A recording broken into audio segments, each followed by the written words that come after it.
Sam and I got done filming snow plowing the long country road. We decided to go out to the woods and do a tour.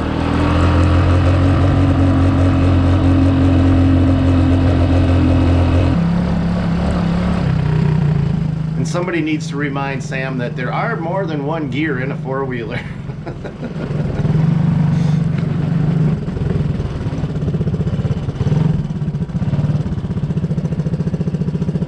Where is here? This is the start. We're gonna go out. We got we got about 4 or 5 deer stands. We're gonna check. We're gonna look to open up some new shooting lanes, and we're gonna scout for a location for a brand new stand. And where I want to put it is pretty inaccessible. So I don't know if this thing's gonna do anything or not. But let's pull out the bike. There's so much stuff in the way. Little bit of gear in here. It takes a lot of stuff to provide the high quality entertainment.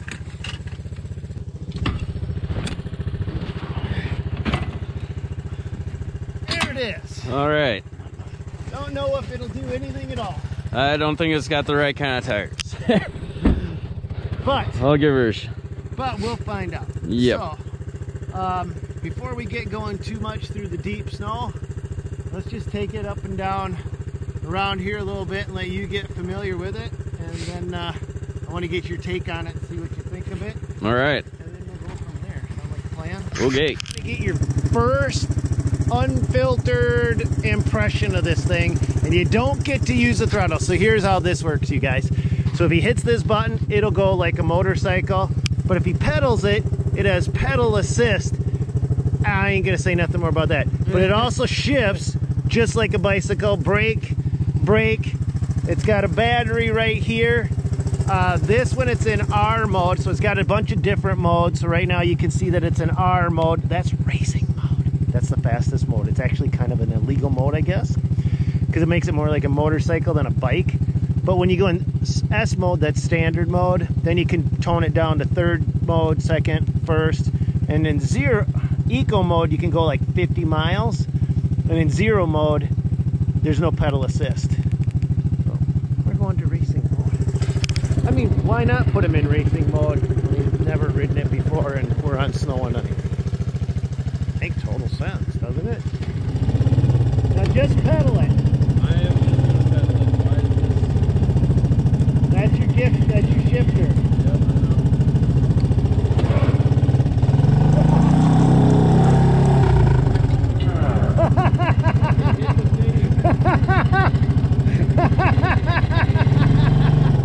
You can tone it down, you don't have to be in race mode, Sam. Yeah, put it in sport mode. I don't trust you now. I wouldn't trust me either, I don't know what you're thinking. So this bike is called a Hyper Scrambler, and in race mode I've heard guys getting it up to over 40 miles per hour, and it's got what's called pedal assist. So when he pedals it, it automatically accelerates to how hard he pedals it, but it also has a throttle.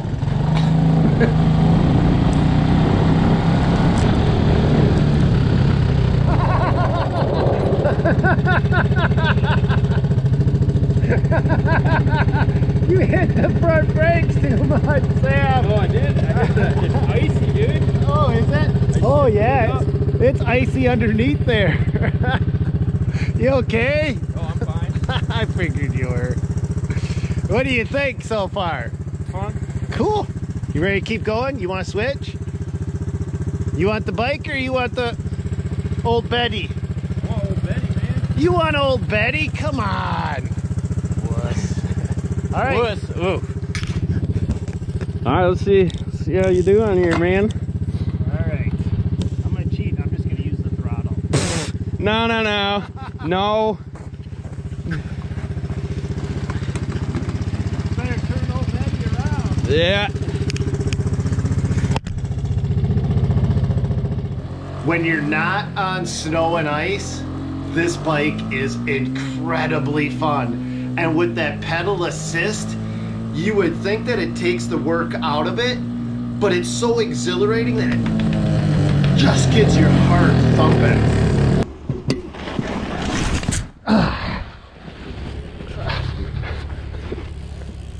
Hey, look, it's still going. You all right? Hey, look, it's still going. Yeah, you okay? Yeah, I'm fine. We're falling in snow. It don't count.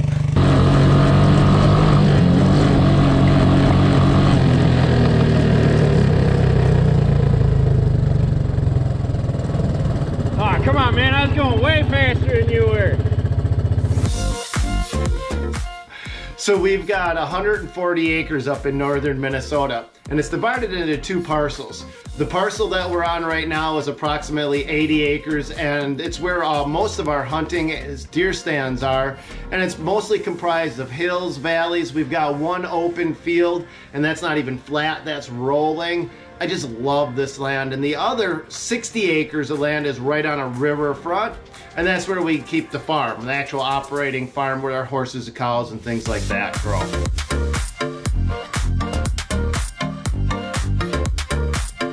This is where we raise hay, is on those rolling hills.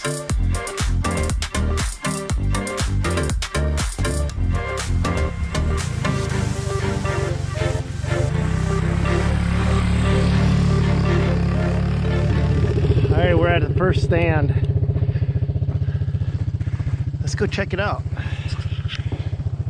Somebody is shooting out here, aren't they? Yep.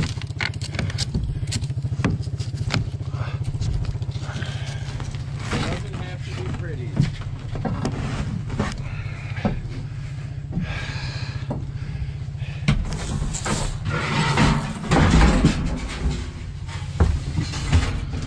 All right, so here's our first stand. We've got 1 shooting lane right there. We got this field covered. We got it covered that way. This stand, I think we're in good shape. We'll go check out the next one over there. So back through here is where the deer got cover and can come in. So this area is good.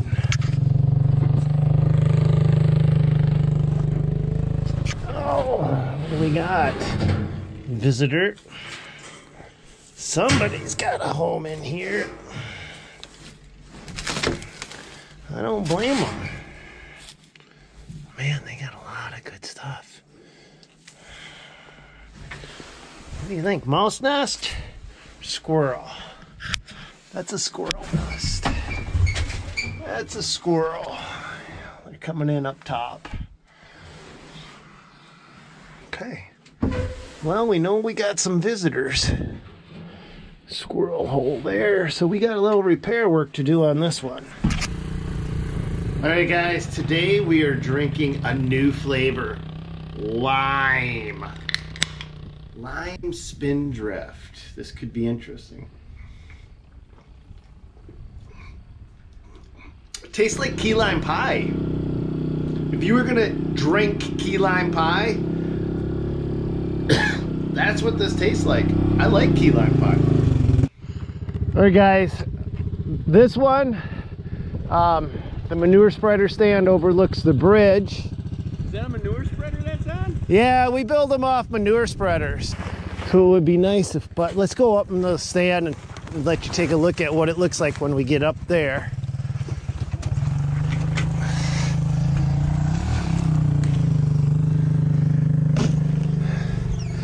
So this is the stand I usually use, but it's getting a little bit more difficult for my uncle to get up into his stand, which we're gonna go to in a minute. In fact, after you see his stand, you'll be like, I can't believe an 80-year-old guy gets up in there. This one opens down. No good window goes to waste, right? So you open that one up. Move that out of the way. Put your stick in place. And now, this is our view. So we get all the deer that come this way. Can catch them that way. This is one of our best shooting lanes right here, but we need to clear that out, I think. Okay, see that? And then over here, see that little trail going up in the woods up that way? Well, below that trail, they like to come through there, but you can't see them very well. So I think we got some work to do over there. We get a lot of different animals up in this neck of the woods. We've got a family of bear that live up here, and we've also got a lynx that I just recently seen for the first time ever in my life. Zoomed across the road. It was so cool. The big ears, the tufts on them. Oh my God, that was awesome. On that hill right behind me, I pulled a badger out of that hill with my hands. It was burying its way in, and I grabbed it and yanked it out. And I thought it was gonna turn around and attack you, because that's what they should do, right? No, badger aren't that mean. We've got porcupine, a family of porcupine that every year raise their youngins on this land, and almost every year I'm able to find them. I don't know why, I can just find them. Can you believe my 80-year-old uncle uses this? Look at what he's got for steps, Sam. Oh yeah, we're looking. You know what? I'm not surprised though. He's got some old pallets. Oh, that one's broke, but hey, no worries. I made it to 80, whatever. Yeah? So I watched them try to tame one time I was watching them break a Mustang, and the horse kicked him right in the chest, and Nikki and I were like, oh. Didn't even slow him No, down. dude, he flew back, landed in the dust, and he was like 65 at this point, right? Yeah. Flew back, landed in the dust. He gets up, brushes himself off, and Nikki's like, Uncle Tom, you better stop. You're gonna have a heart attack. Yeah. He's like, you gotta have a heart to have a heart attack. Oh, that's amazing. That was like the perfect line. Oh, that defines my Uncle Tom. that's pretty amazing. How's he got this door bungeed? He's got it tied here. Up here.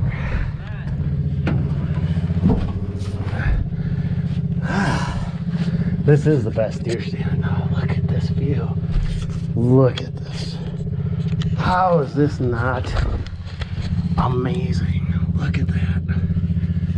Lane this way. You can actually see the trail coming up. Then they walk that way, cut that way, cut open here, cover there. So they come from the fields to go to the cover.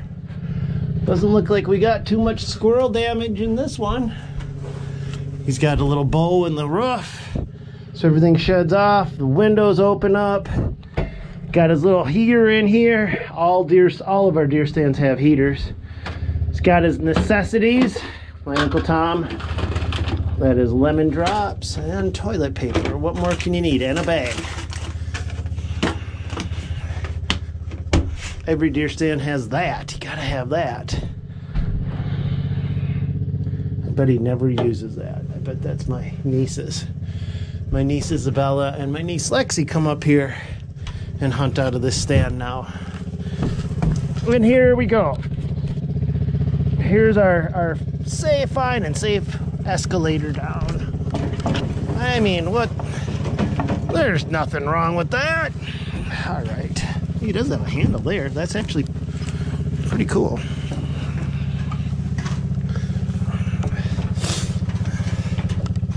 Yeah, I mean, he's got like an old piece of wood holding that together, and there's a chain, and I mean, all sorts of extra safety precautions. You guys see where I get it from now, don't you?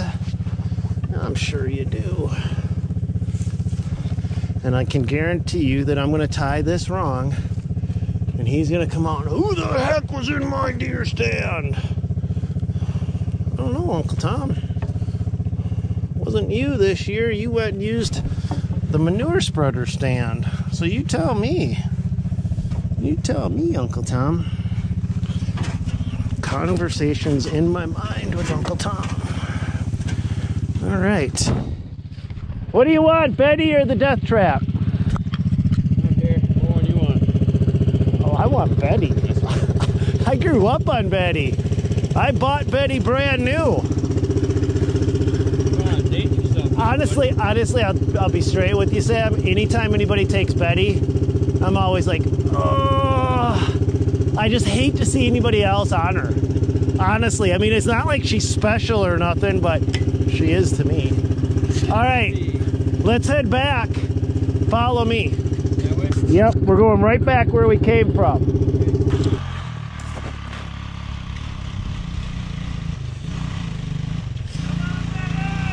Come on!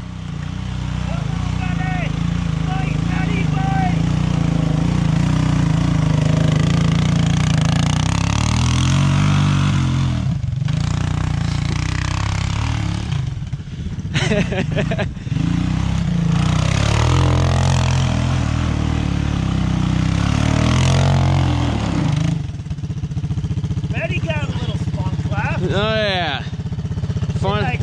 Like some woods. Fun at work. See that rail right in front of us? That's what cut my forehead off back when I was a young kid. I was taking Betty down through some swamps and it was all brush, couldn't see nothing, and I climbed a bank and I figured I was just climbing a bank full of brush, but the bank went like this and Betty went up like this and flopped back right down and just sliced my forehead right off. 60 some stitches. The whole thing just flopped right down over my face. That really freaked my mom out. And I'm wearing the same helmet then that I am today. Polacks don't learn sometimes. Woohoo! Get it, girl!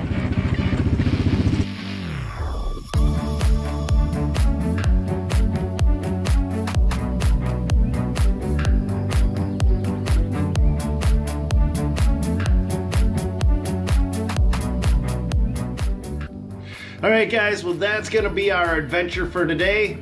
We've got coming up is snow plowing in a crippled truck. No, actually it's plowing hard pack. So there was a lot that we do. I've done this one lot for 28 years. And it's kind of weird because I go in at night, I clear all the drive lanes out, and then the cars have 48 hours to finally clear out of the lot. But all that means is driving in and out for 48 hours, packing whatever snow fell down, and then I get to go in and scrape it up. And with my plow truck crippled, that's what we got coming up. So that makes it for an interesting video. Hope you guys enjoyed today's venture, touring my hunting land. If you like stuff like this, let me know, and maybe I can throw another one together for you. But hopefully we'll see you on another one. Hit that like, that thumbs up button, guys. That goes a long way, and I see you're doing it, and I truly appreciate it. And I want to give a couple shout outs today, you guys. I want to give a shout out to GPC Landscaping. Gordon said he dared me to do it. He'd give me $5 if I did it. So Gordon, you owe me $5. Actually, I'm kidding. Gordon, you don't owe me nothing, but shout out to GPC.